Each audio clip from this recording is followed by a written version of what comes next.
So this evening I want to combine two subjects. One is a train run with spine cars because I picked up another one on eBay. My magic number is if I can get it delivered for less than $50, if I see it, either on bid or by buy it now, I usually buy them. I like them. I want a couple more. And from a historical standpoint, this was kind of like an intermediate step to what we have now with the intermodals in the containers. And before that, they just had piggyback type trailers. But you still see spine cars pretty frequently. They're still out there. But you also see other things strapped to them now, not just, truck trailers. But the Lionel version of the spine car is one that I like, scaled right. It works pretty well with my other locomotives. And on my 027 layout, I can get around with those things. They work pretty good. But what I really want to do is I want to just do a train run using the battery that's been charged up by a solar panel. Now it's dark. And going through an inverter to run these two transformers. So that's what we're going to do. We're at 12.8 volts. And we're going to run that for a little bit and see if that battery survives.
Well, we're down to 12.41 it looks like. So basically it's not changing it much at all. And I've got a couple of 3-minute runs on it now, of which I'm just going to display one because I had some issues with a coupler. Maybe I'll show a little bit of that. And I ended up putting a small tie wrap to keep it from opening up and haven't had any trouble since. But back to these things, I was saying the first of the GEs was the U25B. You know, with the 2-axle powered trucks. And then they had a U23, which was a lower horsepower version of that thing. But it came out after. It was not before, or it was after these were released. And then, of course, they went up to U28s and then off to the races with horsepower. But these do have history. And the funny thing is that Lehigh Valley never had one. They had the U23, not the U25, which is fine. They look the same. No one's going to know the difference. So, and those are the Weavers. They run pretty good. But when I have a dirty track, you know, it tends to give little spikes to the system, the card, based on, you know, little drops in voltage and stuff like that, and it tells it to do different things. And I either speed it up so it goes across those little things fast, or I go clean my track. But today, I'm going to change locomotives. How about some Lionel here? This is one of those twin Pullmores. It was after the MPC era. I'm believing this is in the late 80s or early 90s. I don't know for sure. So let's see if it'll handle battery power here.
Of course, the dilemma with pretty much anything Lionel is scale.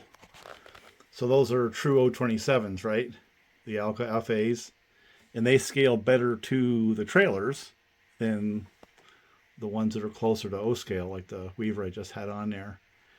But the cars, you know, with the wheels and stuff like that, yeah, they scale better to the larger locomotives, right? So I don't know what to do. So I'm just going to run like this because I like them.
All right, I've got an hour into this already, and I'm still at 12.4 volts. So we're doing quite good. I got sick and tired of the way that thing sounded, so I turned the sound off. Let's see if it'll do anything for me. Yeah.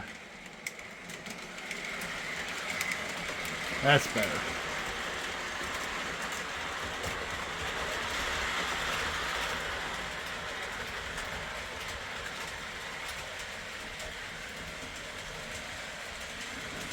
I think that battery needs charged, or a new battery one.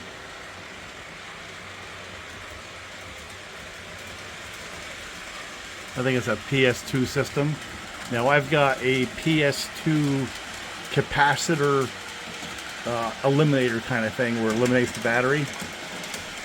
We'll try it on this a little bit later, but not now. So let me see what I got here.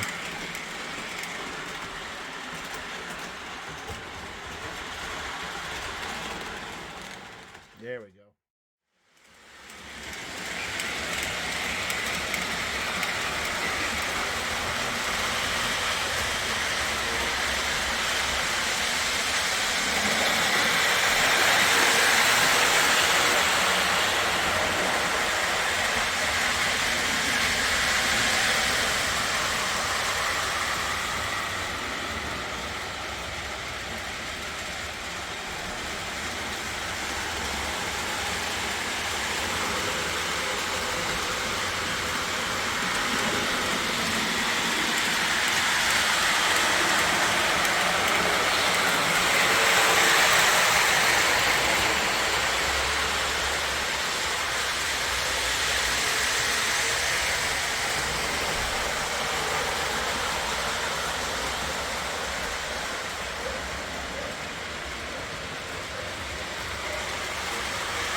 Okay, I've got over 2.5 going on 3 hours on this now, and it's still at 12 point something uh, volts on that battery.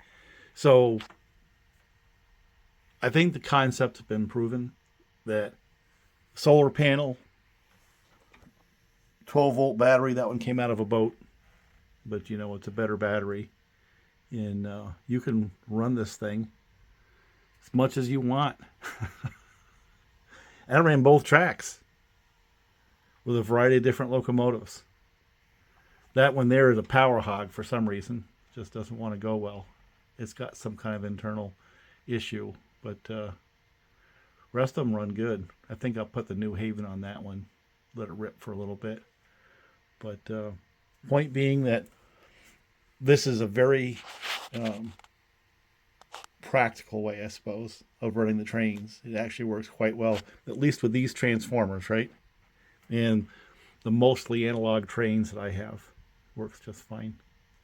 And again, that's a battery Sturrock out, but there's a Coleman solar panel to charge it. It charged all day long, came back in from, you know, running errands and doing work out in the woods, and it was ready to go.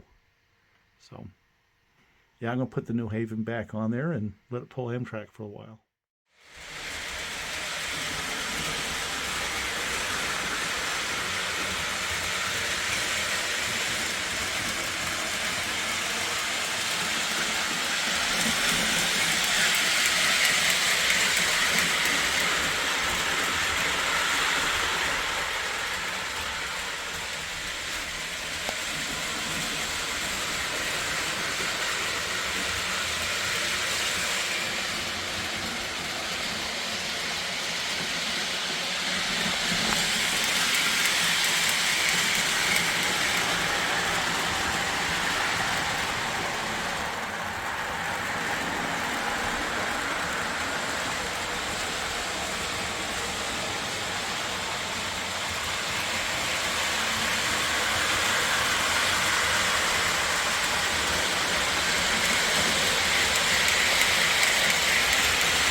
You know, about the only thing I haven't run on this so far is steam with steamers, smokers. That'll be another day. I think I'm done. I've got 3 hours in. That's enough.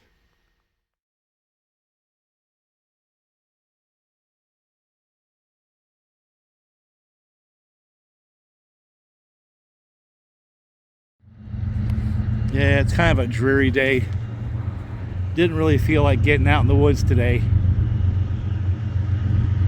So